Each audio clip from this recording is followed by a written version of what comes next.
Hey guys, welcome back to our channel. So for today's video, I'm going to teach you how to use Expedia discount code. So first head over on expedia.com.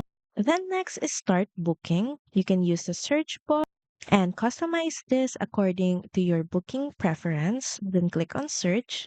So for your flight, choose your preferred departing flights. Click on it and click on select.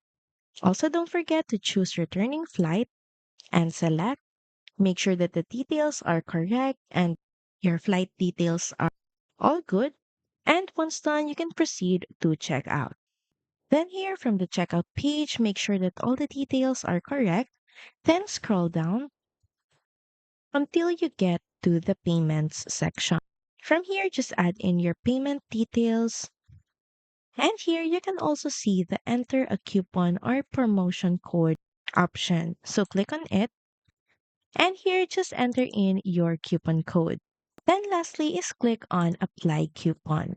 So that's pretty much it. Thank you very much for watching this video and I'll see you again on the next one. Bye!